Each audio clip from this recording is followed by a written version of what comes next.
L'attente, savoir attendre. Il y a un autre psaume, c'est le psaume 123. Et puis on verra aussi le psaume 62. 123.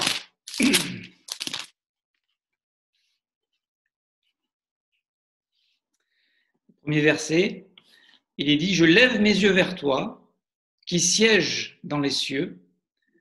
Voici comme les yeux des serviteurs sont fixés sur la main de leur maître, les yeux de la servante sur la main de sa maîtresse. Ainsi nos yeux se tournent vers l'Éternel notre Dieu, jusqu'à ce qu'il ait pitié de nous. »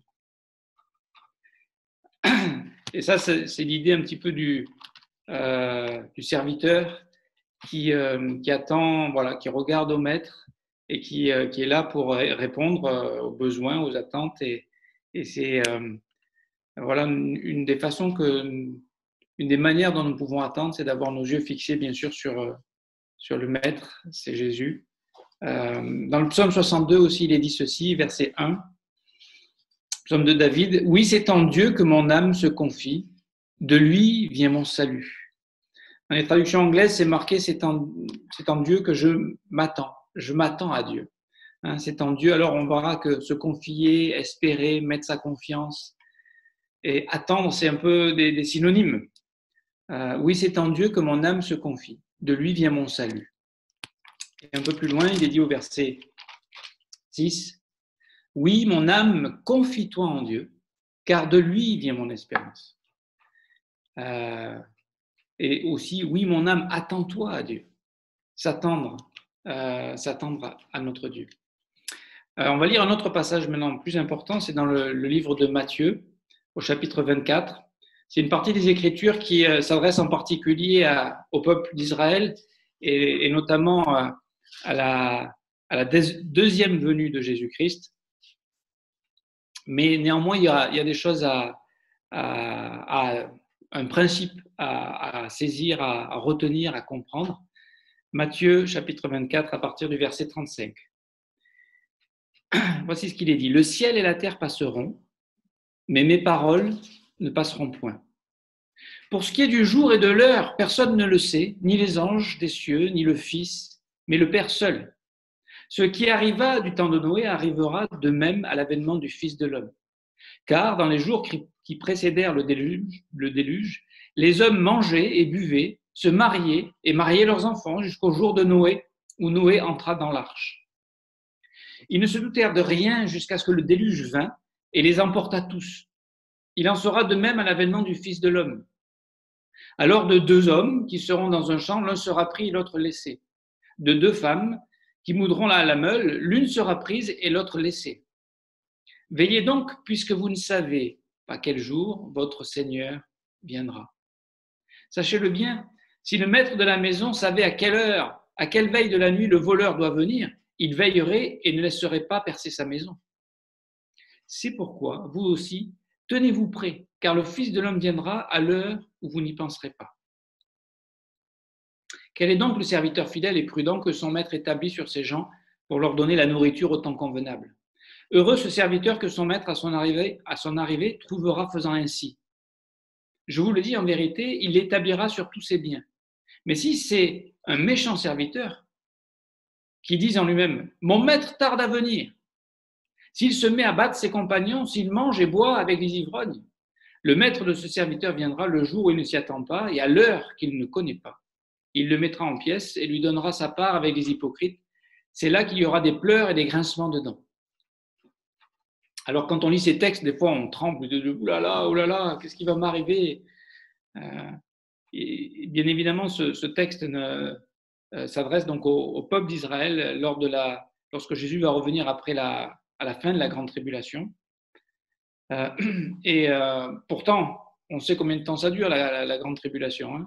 Mais voilà, malgré tout ça, le cœur de l'homme ne prend pas souvent conscience on attend, mais on ne sait pas qu'est-ce qu'on attend véritablement. Alors nous, en tant que croyants, bien sûr, on est encouragé à attendre. Attendre une chose, c'est le retour de Jésus-Christ. Alors, il y a deux choses bien différentes. Nous, on attend l'enlèvement de Jésus ne va pas revenir, ne va pas poser son pied sur notre terre. Il va venir, il va nous enlever. Thessaloniciens chapitre 4, on va être enlevés tous ensemble. Les morts vont ressusciter premièrement, à un clin d'œil, en un instant. Et on va tous être enlevés dans le ciel, tous les croyants, tous ceux qui croient en Jésus-Christ, tous ceux qui ont accepté le Christ comme leur sauveur, comme leur Seigneur. Donc ça, c'est la bonne nouvelle nous concernant. Mais il y a un principe ici qui m'intéressait, c'est de veiller, de prendre conscience que le Seigneur revient bientôt. Et un autre texte que j'aimerais lire avec vous, c'est dans 2 Pierre, chapitre 3, et on va lire à partir du verset 3. Et après, on va développer un petit peu toutes ces choses. 2 Pierre, chapitre 3, verset 3.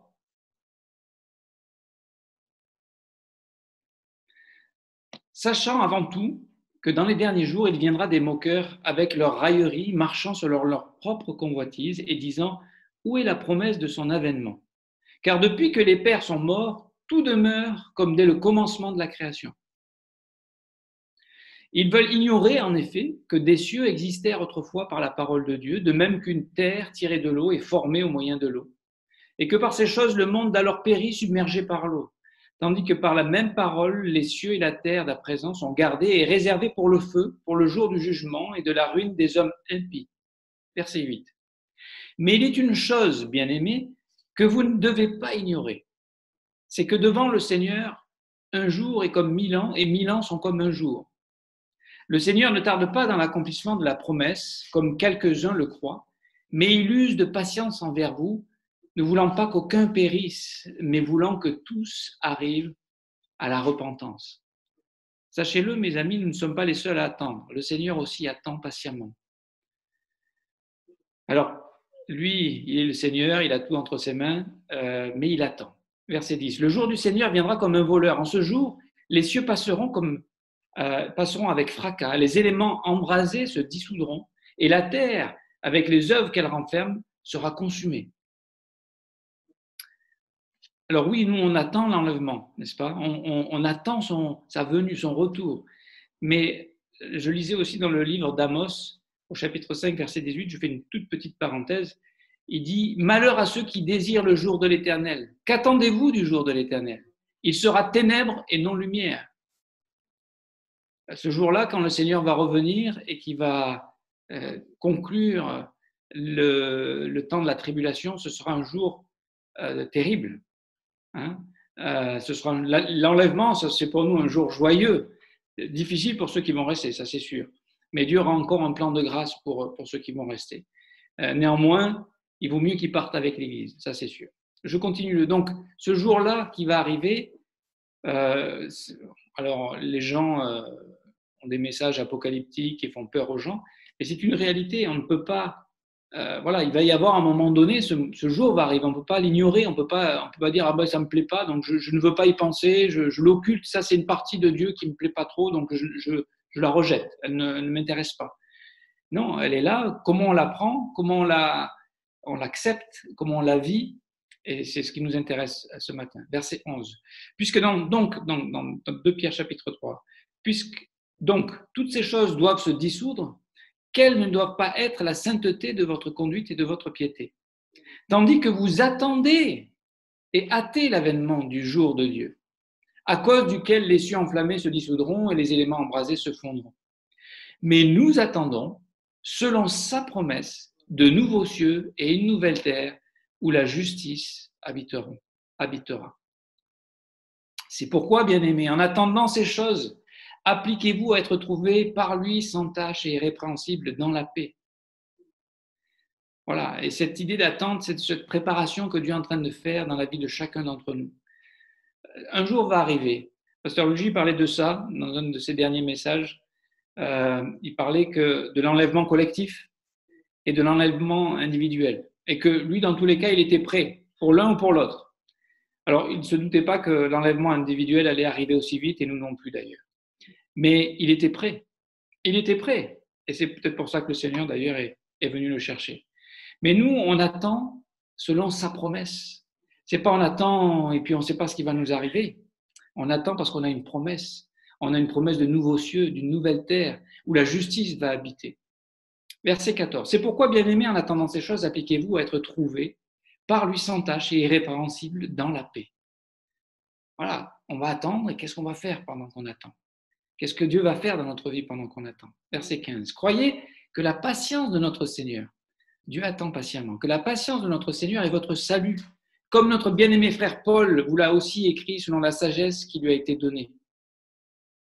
C'est ce qu'il fait dans toutes les lettres où il parle de ces choses dans lesquelles il y a des points difficiles à comprendre, dont les personnes ignorantes et mal affermies tordent le sens, comme celui des autres Écritures, pour leur propre ruine.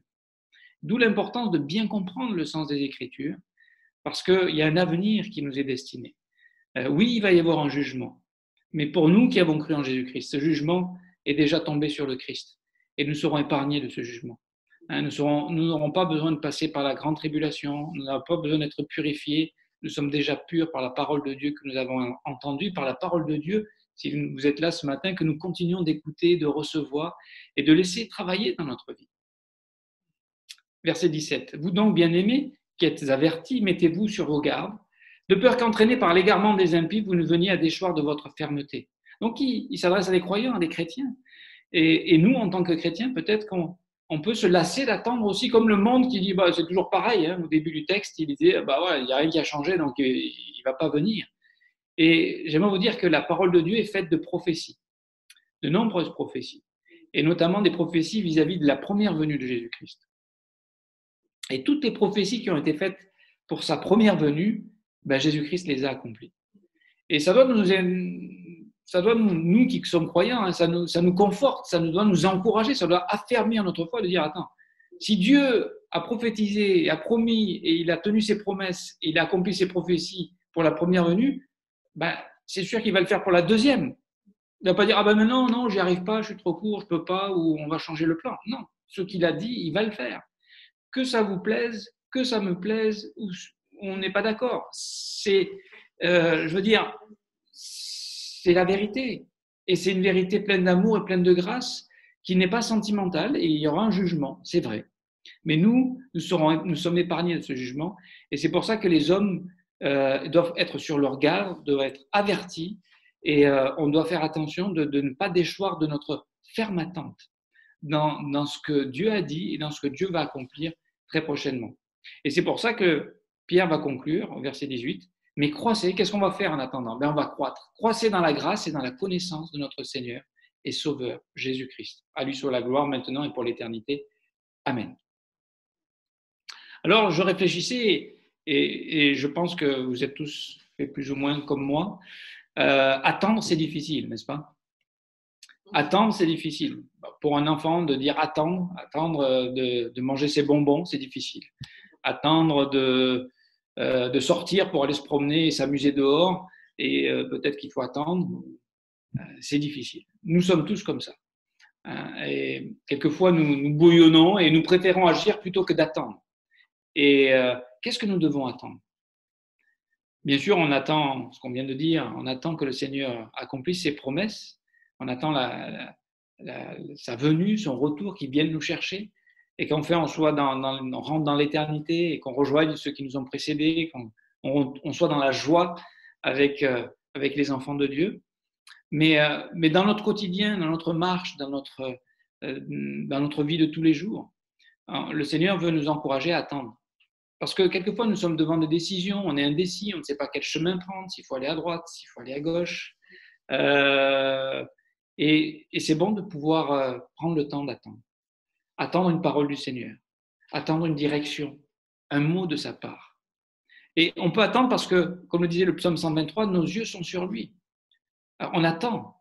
Qu'est-ce que le maître va dire? Et on va parler de ça, la différence entre le problème de cette attente quand on a un maître comme Jésus-Christ et le problème que cela cause quand nous devenons le maître de notre temps. Et là, l'attente est bien différente et encore plus difficile. Mais même si c'est difficile d'attendre, nous pouvons attendre une parole du Seigneur parce qu'on sait qu'il est fidèle. On sait qu'il a été. Si on regarde dans notre vie, alors on ne regarde pas trop en arrière, on regarde devant, mais de temps en temps, on a besoin de se rappeler d'où on vient et on a besoin de se rappeler ce que le Seigneur a fait déjà dans notre vie et comment il a été fidèle et comment il a débloqué les situations et comment il nous a sortis, il nous a dirigés, il nous a conduits. Chaque fois qu'on a su prendre le temps de l'écouter, de s'attendre à lui, d'attendre une parole, de continuer de rester dans la parole, de continuer de connaître, de grandir dans la grâce et la connaissance de notre Seigneur Jésus-Christ. Attendre une parole, mais aussi attendre le temps de Dieu. Quelquefois, ça peut être la volonté de Dieu, mais ce n'est pas encore le temps de Dieu. Et je pense notamment peut-être à des jeunes gens qui se fréquentent et qui voudraient peut-être se marier. Et on voudrait précipiter les choses parce que les émotions sont là, parce que les désirs sont là, parce que la passion amoureuse peut-être est là. Et combien ça peut être difficile d'attendre et de laisser le Seigneur faire son travail pour préparer le cœur de l'un et de l'autre. Et ça peut être sa volonté. Et si c'est sa volonté, ça va se faire. Mais attendons que ce soit lui qui ordonne, qui conduise le temps. Et nous, bien souvent dans nos projets, on veut agir. Hein, on veut tout de suite la chose. Attendre, non, c'est pas possible. On est au XXIe siècle, on n'attend pas. On appuie sur un bouton, on a l'information tout de suite, on appuie sur un bouton, on a un café qui coule, on appuie sur un bouton, on a la lessive qui se fait. Enfin, je veux dire, ça se fait tout de suite, on n'attend pas. On ne sait plus attendre. Et donc, je réfléchissais, je me dis, en fait, pour la chair, c'est impossible d'attendre. Et nous, on peut attendre. On peut attendre, s'attendre au Seigneur et ne rien faire par nous-mêmes. Et je pensais à l'impatience. Et pour ça, j'aimerais illustrer avec l'histoire de... On ne va pas lire le texte, je vais vous lire quelques passages comme ça, mais ne tournez pas, mais vous pourrez le lire si vous voulez, c'est dans Samuel chapitre 13, à partir du verset 1. C'est l'histoire de Saül, lorsqu'il commence à devenir roi, à régner, à remporter des victoires. Et il est impatient, Saül. Et il agit sans penser aux conséquences, sans écouter Dieu, sans chercher le conseil de Dieu, sans attendre une parole de Dieu. Il agit en fait sans faire confiance à Dieu. C'est ça l'impatience. C'est au lieu de mettre notre espérance, notre attente, notre confiance en ce que lui intervient, en ce que lui agisse, en ce que lui ouvre les portes ou les ferme. Parce qu'il peut nous dire non aussi, le Seigneur. Hein. Est-ce qu'on est prêt à ce qu'il nous dise non? Il faut qu'on le soit. C'est ça aussi apprendre à attendre. Donc, la difficulté, c'est que quand on est sous la pression, quand on est dans des situations difficiles, douloureuses, qui nous dérangent, on est prêt à agir au lieu d'attendre et de faire confiance et de croire Dieu. Et c'est pour ça que notre attitude et nos choix auront des conséquences. Alors, nos choix sont souvent conditionnés à notre attitude. Dans quelle attitude sommes-nous pour attendre? Si notre attitude, elle est centrée sur nous, si nous sommes devenus les maîtres de notre temps et de notre vie et de notre avenir, on n'aura pas la capacité d'attendre. Si nous sommes des serviteurs avec nos yeux fixés sur le maître et que nous attendons qu'il bouge, qu'il donne un signe, qu'il donne une parole, et que nous avons cette confiance et cette relation de savoir qu'on peut se reposer en lui, c'est lui le maître du temps, alors peut-être que notre attitude va nous permettre de faire différemment que simplement d'agir sur l'impulsion. Ça, c'est l'histoire de Saül. Je reprécise le contexte. Il vient de se faire une petite armée. Il a 3000 hommes. Il y en a 2000 sous son commandement, 1000 sous celui de Jonathan, son fils. Et Jonathan a une victoire. Donc, c'est formidable contre les Philistins. Mais les Philistins se ressaisissent et s'approchent d'eux. Et donc, tout le peuple va être convoqué à Gilgal. Et verset 5, les Philistins s'assemblèrent pour combattre Israël. Ils avaient 1000 chars et 6000 cavaliers. Et ce peuple était innombrable comme le sable qui est sur le bord de la mer. Donc, ils vont aller en direction de Saül. Saül était encore à Gilgal et tout le peuple qui se trouvait auprès de lui tremblait. Est-ce que ça... Voilà, on a tous des moments, des situations, des circonstances où on tremble, où on a peur du lendemain, peur de ce qui va arriver, peur de mourir, peur des situations, peur des circonstances. L'épreuve de notre foi. Hein, et on va voir dans Jacques que cette épreuve, elle est là pour travailler la patience en nous, savoir attendre patiemment, savoir faire confiance à Dieu, savoir se reposer en lui. Verset 8, il attendit 7 jours. Selon le terme fixé par Samuel. Samuel, c'est le grand prophète, c'est l'homme de Dieu. C'est lui qui l'a oint pour être le roi d'Israël. Mais Samuel n'arrivait pas à Gilgal. Et le peuple se dispersait loin de Saül. Aïe, aïe, aïe, qu'est-ce qu'on fait maintenant? Dieu n'a pas répondu, Dieu n'a pas dit un mot, Dieu n'a pas agi, Dieu n'est pas là. Qu'est-ce que je fais? Est-ce que je continue d'attendre comme ça et puis on mourrons? Allez, faisons. Ou est-ce que je dis non, je prends les choses en main? Et ici, malheureusement, pour Saül, il va prendre les choses en main. Et c'est ce qui nous arrive, hein. Malheureusement, chacun d'entre nous, on prend les choses en main souvent. On se dit, bon, Dieu, il me fait trop attendre. Donc, il ne fait pas ce que je veux, donc je vais le faire.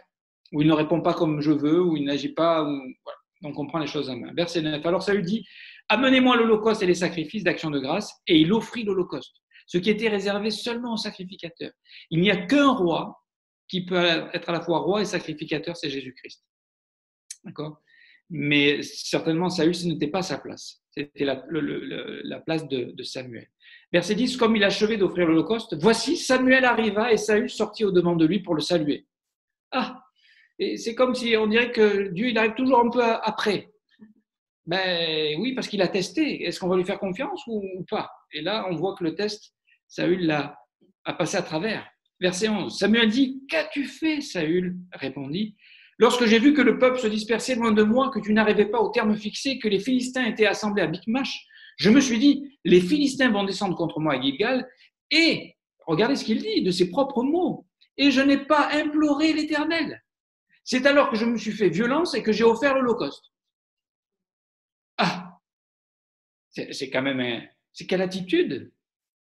Pas de confiance, pas d'attente, pas d'espérance en Dieu, pas de foi qu'il peut intervenir dans nos difficultés. Si Dieu permet les épreuves souvent dans nos vies, c'est parce qu'il veut se glorifier en nous apprenant la patience et en nous montrant qu'il prend soin de nous. Donc, c'est tellement important pour nous de continuer d'attendre avec nos yeux fixés sur lui, avec voilà, ce désir de le laisser intervenir. Samuel dit à Saül, tu as agi en insensé, tu n'as pas observé le commandement de l'Éternel, ton Dieu, t'avait donné. L'Éternel aurait affermi pour toujours ton règne sur Israël, et maintenant ton règne ne durera point. L'Éternel s'est choisi un homme selon son cœur, et l'Éternel l'a destiné à être le chef de son peuple, parce que tu n'as pas observé ce que l'Éternel t'avait commandé. Vous savez, c'est notre. Alors, bien sûr qu'on n'est plus sous la loi. Hein. Là, on est dans une autre dispensation. On est d'accord. Aujourd'hui, on est sous la grâce. Mais c'est pas parce qu'on est sous la grâce que c'est une licence pour dire on peut désobéir à Dieu comme on veut, quand on veut, on fait ce qui nous plaît. Non. En tant que croyant, bien sûr qu'on sait qu'on est. On ne gagne pas notre salut par nos œuvres. On est bien d'accord avec ça. C'est un don de Dieu. Mais une fois qu'on a reçu ce salut, qu'est-ce qu'on fait? Comment on vit notre vie chrétienne? Comment on s'attend à Dieu? Comment est-ce que nos yeux sont toujours sur lui? Est-ce que notre foi continue d'être édifiée, fortifiée? Est-ce qu'on la nourrit? Est-ce qu'on en prend soin? Est-ce qu'on prend garde à notre cœur? Tout simplement parce que voilà, ce que Dieu a dit, il va l'accomplir. Et je reviendrai pour terminer dans Jacques, enfin, pas pour terminer, mais pour avancer encore un petit peu, dans Jacques chapitre 2, verset 2, il dit, mes frères, regardez comme un sujet de joie complète les diverses épreuves auxquelles vous pouvez être exposés, sachant que l'épreuve de votre foi produit la patience. Vous savez, dans les épreuves, Dieu est en train de nous apprendre est en train de nous apprendre à attendre, à lui faire confiance, à être patient. Mais il faut que la patience accomplisse parfaitement son œuvre afin que vous soyez parfaits et accomplis sans faillir en rien. Cette attente, c'est un temps où Dieu travaille d'une façon extraordinaire dans nos vies. Donc ne le gaspillons pas. Ne disons pas cherchons l'Éternel. Quand ça ne va pas, on a le droit d'avoir des moments difficiles, on a le droit d'être en question. Regardez Job, il s'est posé des questions. D'accord? Et il est allé loin dans sa discussion avec Dieu. Mais Dieu est venu le rencontrer. Donc, ce n'est pas un problème d'avoir des luttes et des batailles. C'est difficile, la vie. On le sait, c'est difficile. Mais qu'est-ce qu'on va faire avec le temps qui nous est donné? Et au verset 5, il dit, si quelqu'un d'entre vous manque de la sagesse, qu'il la demande à Dieu, qui donne à tous simplement sans reproche, et elle lui sera donnée. Donc, peut-être que c'est ce qu'on doit demander à Dieu. Donne-moi la sagesse pour avoir cette attitude dans mon cœur d'attendre, de garder mes yeux fixés sur toi le maître du temps, le Seigneur du temps. Et j'imaginais, vous allez comprendre tout de suite, une question. Que faites-vous lorsque vous êtes dans une salle d'attente, ou dans une queue, attendant que votre tour arrive? Et j'ai noté quelques points que moi je ferais, peut-être vous aussi, je ne sais pas. On fait passer le temps, on s'occupe, on feuillette une revue, stupide, entre parenthèses, Peut-être on discute avec son voisin. Peut-être on passe des textos, on joue avec son téléphone, on regarde une vidéo sur YouTube, on s'impatiente, on s'échauffe, surtout si une personne qui arrive après nous passe avant nous. Alors là ça fait monter la pression, ça fait monter le ouf, et là, voilà, bon, c'est juste la chair, hein, c'est normal, on est tous comme ça, moi le premier. Mais peut-être qu'on n'est pas obligé de vivre dans la chair. Peut-être qu'on peut vivre avec d'autres provisions. On n'est pas obligé d'être contrôlé par nos passions, par nos frustrations, par nos craintes. On peut mettre notre confiance, on peut, dans le psaume 62, il dit oui, mon âme, confie-toi en Dieu, attends-toi à Dieu, car de lui vient mon espérance. Qu'est-ce qu'on attend en réalité? N'est-ce pas? Qu'est-ce qu'on attend? On y reviendra un peu plus tard. Ou alors, on pourrait, si peut-être on choisit d'avoir une attitude de foi, on pourrait dire, ben, je peux lire ma Bible, peut-être je peux prier, je peux adorer Dieu dans mon cœur en comptant toutes les bénédictions dont il me comble. Ou avec mon voisin, au lieu de raconter la pluie et le beau temps, je peux lui témoigner de l'amour de Jésus. Ou peut-être simplement se reposer dans l'amour de Dieu, rien faire et attendre qu'il est en contrôle, il sait pourquoi on doit attendre, même si nous, on s'impatiente. Et en réalité, dans l'attente, ce qui est le plus difficile, c'est qu'on ne sait pas quand. Et souvent, on se sent prisonnier peut-être du bon vouloir des autres ou des circonstances. Mais on oublie que Dieu est en contrôle de tout, que Dieu est le maître de toutes choses, hein, et qu'il connaît toutes choses. Ce qui nous pose difficulté aussi, c'est de ne pas connaître la fin des choses. Si on est chez le médecin, peut-être qu'on attend un résultat d'un examen, de la maladie, on est dans l'inquiétude. Qu'est-ce qui va nous arriver? Mais mes amis, nous, on sait ce qui va nous arriver. Dieu nous a dit, Jésus nous a fait des promesses. On sait ce qui nous attend. On sait comment ça va se terminer. Alors sur le chemin, oui, il va y avoir des périodes d'attente. Et je crois que ces périodes d'attente sont difficiles lorsqu'on devient nous-mêmes les maîtres de notre temps. Et qu'on n'est plus à l'écoute, qu'on ne cherche plus Dieu, qu'on n'a plus nos yeux fixés sur lui, qui lui, il est hors du temps. On l'a vu tout à l'heure en 2 Pierre 3,8, il dit pour lui, un jour, c'est comme 1000 ans, et 1000 ans sont comme un jour. Voilà, lui, c'est le temps, il n'est pas prisonnier du temps comme nous.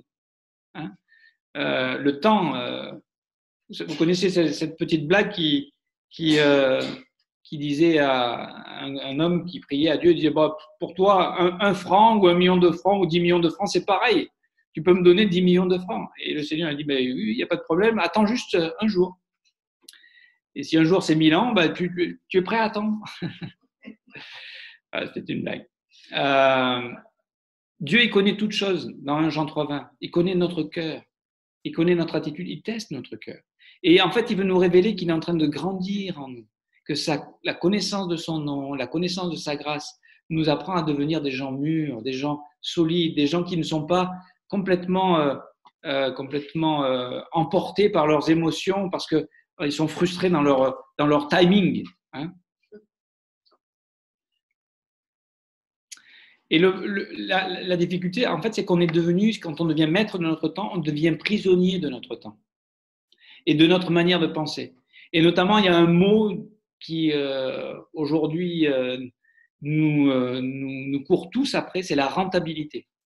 Il ne faut pas perdre de temps, parce qu'il faut garder du temps pour pouvoir se reposer et s'amuser. Donc, il ne faut pas perdre de temps. L'idée de garder du temps pour travailler, c'est moins dans notre culture. Hein. C'est plus s'amuser, se reposer, profiter, parce qu'en fait, on va mourir et après, il n'y a plus rien. Donc, il faut en profiter. Donc, le temps, c'est très important. Donc, on devient prisonnier. Et je donnais cette image de la salle d'attente, mais en réalité, nous sommes tous dans une salle d'attente. Dans Romains chapitre 8, verset 18, il est dit ceci. C'est Paul qui parle, et il dit « J'estime que les souffrances du temps présent ne sauraient être comparées à la gloire à venir qui sera révélée pour nous. » Donc j'aimerais vous dire que nos petites misères, nos petites attentes, nos petites frustrations, notre préparation, l'épreuve de notre foi, c'est parce que Dieu nous prépare à la gloire éternelle. Verset 19. « Aussi, la création attend-elle avec un ardent désir la révélation des fils de Dieu. » La création. Et il dira un peu plus loin que toute la création attend. Aussi, la création attend-elle avec un ardent désir la révélation des fils de Dieu. Car la création a été soumise à la vanité, non de son gré, mais à cause de celui qui l'y a soumise, avec l'espérance. Donc, on a une espérance. Nous qui connaissons la parole de Dieu, qui connaissons le Seigneur, qu'elle aussi sera affranchie de la servitude, de la corruption, pour avoir part à la liberté de la gloire des enfants de Dieu. Or, nous savons que jusqu'à ce jour, la création tout entière soupire et souffre les douleurs de l'enfantement. Oui, mes amis, oui, on souffre d'attendre. C'est difficile. C'est des douleurs, c'est un temps. Mais c'est un temps court. Dans le Pierre 5,10, c'est un petit moment, oligo, le mot grec. C'est minuscule comparé à l'éternité. Alors, pour nous, ça paraît toute la vie, mais non, c'est minuscule. Et il faut garder les proportions des choses dans l'éternité parce qu'on a reçu la vie éternelle. On a la vie éternelle, mes amis. D'accord ? Donc, dans l'éternité, ces moments où nous devons être testés, frustrés peut-être, d'attendre, de patienter, d'attendre une parole de Dieu. Chérissons ces moments-là au lieu de les combattre, au lieu de les rejeter, au lieu de les fuir. Or, nous savons que jusqu'à ce jour, la création tout entière soupire et souffre les douleurs de l'enfantement, verset 23, et ce n'est pas elle seulement, mais nous aussi, qui avons les prémices de l'esprit. Nous aussi, nous soupirons en nous-mêmes en attendant l'adoption, la rédemption de notre corps. Et nous savons la fin des choses. Nous sommes adoptés, nous sommes enfants de Dieu, nous sommes héritiers, nous sommes sauvés, nous avons reçu un salut éternel. Nous avons le Saint-Esprit en nous, le Consolateur, qui vient pour nous conduire, qui vient pour nous rappeler tout ce que Jésus nous a dit, la parole de Dieu. Car c'est en espérance que nous sommes sauvés. Or, l'espérance qu'on voit n'est plus espérance. Ce qu'on voit, peut-on l'espérer encore ? Verset 25, mais si nous espérons ce que nous ne voyons pas, nous l'attendons avec persévérance. Donc, voilà ce principe de l'attente dans la parole de Dieu. D'attendre avec patience, avec persévérance. Et je me posais encore une dernière question, et on va arriver bientôt à la fin de notre partage. Mais qu'attendons-nous ? Est-ce qu'on est prêt ? Est-ce que notre attente est légitime ? Parce qu'on parlait de la déception la semaine dernière. Et souvent, on peut être déçu parce que notre attente, en fait, n'est pas légitime. Notre attente, c'est peut-être que Dieu réalise nos rêves, nos projets, nos désirs. Et l'homme naturel a beaucoup d'attentes. Et voici ce que Job dit, par exemple. Il dit, au chapitre 30 et verset 26, il dit « J'attendais le bonheur. » Est-ce que tout le monde n'attend pas le bonheur ? Bien sûr. « J'attendais le bonheur et le malheur est arrivé. J'espérais la lumière et les ténèbres sont venues. » Oui, quelquefois, Dieu permet le malheur, Dieu permet les ténèbres, Dieu permet les difficultés, parce que c'est dans cette période de temps qui est très courte de notre vie, pendant laquelle on est éprouvé, on est testé, et Dieu teste notre attitude, teste notre cœur. Qu'est-ce qu'on va faire ? Comment on va attendre ? Est-ce qu'on va attendre en disant « Bon, ok, Seigneur, tu ne sais pas t'occuper bien de mes affaires, donc moi je vais m'en occuper, je ne t'écoute plus. » Ou est-ce qu'on va dire « Seigneur, je n'ai pas la solution. Je suis mal, je souffre, je n'aime pas cette situation. Mais mes yeux restent fixés sur toi. Ma confiance, mon attente, mon espérance, c'est que toi qui es fidèle, toi qui es le Dieu créateur, ben, tu viennes t'occuper de moi. Et tu viennes me sortir de cette situation et que tu viennes me délivrer de cette situation. Et aide-moi, donne-moi la sagesse d'attendre patiemment que tu opères cette délivrance. Et peut-être qu'on aura des choses à faire, hein, ceci dit. Ça veut pas dire l'attente, ça veut pas dire ça veut dire de ne pas prendre en main notre temps, mais de le laisser à Dieu et d'accepter et de lui faire confiance que ce temps est parfait. Proverbe 11, verset 7 aussi, intéressant. À la mort du méchant, son espoir périt et l'attente des hommes iniques est anéantie. Alors, ils en ont une d'attente. Tout le monde en a une d'attente. Mais si cette attente, elle est en toi, dans ta chair, dans tes rêves et dans tes projets, dans tes désirs juste naturels, elle risque d'être anéantie. Et là, la déception sera grande. Mais ce sera ta faute, ce n'est pas la faute de Dieu. Si tu attends des promesses, voilà, si tu attends que par exemple le Seigneur revienne et qu'il sauve tout le monde, ben, c'est pas ce que la parole de Dieu nous dit, c'est pas ce que Dieu va faire. Alors oui, Dieu veut que tout le monde soit sauvé, c'est pour ça qu'il attend lui-même. Et que sa patience, en Romains 2,4 aussi, hein, et sa bonté, elle nous pousse à la repentance. Et Dieu attend que les hommes viennent vers lui, se tournent vers lui. D'accord ? Donc qu'est-ce qu'on fait avec le temps que Dieu nous a donné ? Proverbe 10, 28. L'attente des justes n'est que joie. Je répète, l'attente des justes n'est que joie. Qu'est-ce qu'on fait quand on attend? Ben, on est en communion avec Dieu. Au lieu de dépendre des circonstances, au lieu de dépendre de mes émotions, au lieu de dépendre de mes richesses, je dépends sur Dieu. Je suis réduit à Dieu. Et c'est pour ça que Dieu permet ces moments.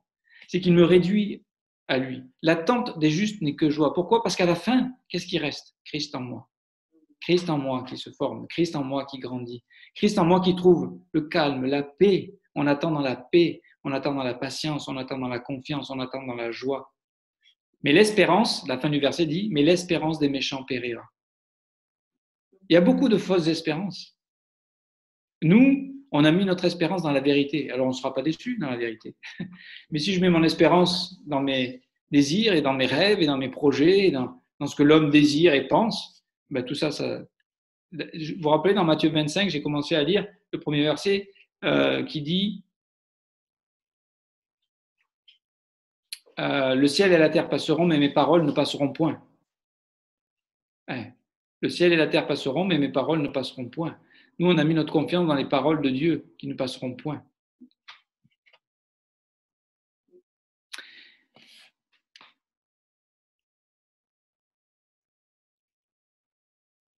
Alors, on va terminer encore un point et puis je vais m'arrêter là. Nous, à la différence de l'homme naturel, on est spirituel. On a le Saint-Esprit en nous. On a la provision de la parole de Dieu. On a la connaissance du caractère de Dieu, du plan de Dieu, des voies de Dieu. On sait la fin des choses. Donc, nous, on va attendre l'accomplissement des promesses de Dieu. 1 Thessaloniciens, chapitre 4, verset 13. Nous ne voulons pas, frères, que vous soyez dans l'ignorance au sujet de ceux qui dorment, en réalité de ceux qui sont morts, afin que vous ne vous affligiez pas comme les autres qui n'ont point d'espérance. Mes amis, nous avons une espérance. C'est pour ça qu'on peut attendre. Parce qu'on se confie en lui, on a une espérance. Et parce qu'on a cette espérance, on va continuer de se confier en lui et de s'attendre à lui. Verset 14. Car si nous croyons que Jésus est mort et qu'il est ressuscité, croyons aussi que Dieu ramènera par Jésus et avec lui ceux qui sont morts. 1 Thessaloniciens, chapitre 4, verset 15. Voici en effet ce que nous vous déclarons d'après la parole du Seigneur. Nous, les vivants restés pour l'avènement du Seigneur, nous ne devancerons pas ceux qui sont morts. Car le Seigneur lui-même a un signal donné à la voix d'un archange, au son de la trompette de Dieu, descendra du ciel, et les morts en Christ ressusciteront premièrement. Verset 17. Ensuite, nous les vivants qui serons restés, nous serons tous ensemble enlevés avec eux sur des nuées à la rencontre du Seigneur dans les airs. Ainsi nous serons toujours avec le Seigneur. Et ça ne s'arrête pas là, verset 18. Consolez-vous donc les uns les autres par ces paroles. Et quand c'est difficile, avec quoi on se console? Comment on se console? Comment on se réconforte? Comment on fortifie notre foi?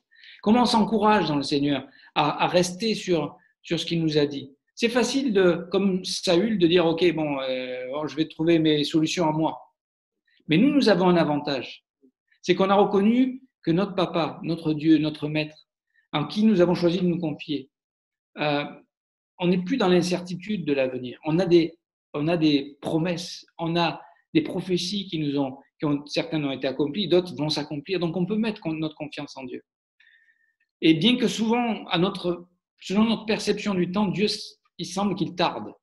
Mais en fait, quand on voit, Dieu est toujours à l'heure, au bon moment. Mais on regarde le processus de ça dans la foi de la vie d'Abraham, par exemple. Et pourquoi il a attendu qu'il ait 100 ans pour avoir Isaac? Pourquoi? C'est le travail de Dieu pour nous préparer. Mais ce qu'il a dit, il va l'accomplir. Les promesses qu'il a faites à Abraham, il va les accomplir. Les promesses qu'il nous donne dans sa parole, il va les accomplir. Est-ce que nous sommes de ceux qui attendent la réalisation de ces promesses, au lieu de dire « je vais accomplir mes projets ». Alors, on attend patiemment. Par exemple, dans Jacques, chapitre 5, verset 7, il dit « Soyez donc patients, frères, jusqu'à l'avènement du Seigneur. Voici le laboureur attend le précieux fruit de la terre, prenant patience à son égard jusqu'à ce qu'il ait reçu les pluies de la première et de l'arrière-saison. Vous aussi soyez patients, affermissez vos cœurs, car l'avènement du Seigneur est proche. » Et ça a été écrit il y a 2000 ans, donc il y a eu beaucoup de gens qui ont attendu. Et peut-être nous encore, on va attendre. Peut-être qu'on fera comme Pasteur le dit, on subira l'enlèvement individuel. Mais c'est un enlèvement, on part avec le Seigneur. D'accord? Mais peut-être qu'on va vivre ce moment de l'enlèvement. On l'attend, en tout cas on le désire, on le souhaite. On attend aussi dans la foi, Galates chapitre 5, verset 5. Pour nous, c'est de la foi que nous attendons, par l'esprit, l'espérance de la justice. Dans la foi, c'est notre confiance dans la parole de Dieu. Dans la Sommeur, il est traduit ainsi. Quant à nous, notre espérance, c'est d'être déclarés justes devant Dieu au moyen de la foi. Donc, la foi, c'est tellement important. Notre confiance en Dieu, c'est tellement important. C'est le vrai combat. Paul le dira de Timothée 4,7, j'ai combattu le bon combat, j'ai gardé la foi. Garder la foi, la confiance en Dieu, en ses promesses, en sa fidélité, en son caractère, en sa nature. Et quand on ne va pas bien, au lieu de se tourner, se renfermer sur nous-mêmes et d'essayer de prendre les choses en main, élevons Jésus. Élevons sa parole, élevons ses promesses. Croyons, attendons qu'il agisse, attendons qu'il nous fasse justice. Et vous serez étonnés, ça marche vraiment. Ça marche dans notre marche quotidienne, mais ça marchera bien sûr dans notre vie quand on sera avec lui. Attendre avec persévérance. C'est ce qu'on a vu tout à l'heure à la fin du passage de Romains 8, verset 25. Mais si nous espérons ce que nous ne voyons pas, nous l'attendons avec persévérance. On ne le voit pas encore, mais on sait. Et puis, peut-être un dernier point, attendons sans nous plaindre, sans gémir tout le temps. Alors, devant le Seigneur, oui, on peut déverser nos cœurs, heureusement. Mais devant les uns les autres. Alors, quelquefois, on a besoin d'être encouragé, de pouvoir ouvrir son cœur. Mais d'abord, ouvrons-le à notre Dieu. Et une fois qu'on a été consolé par le Seigneur, il est le Dieu de toute consolation, on aura l'attitude pour attendre et pour lui faire confiance.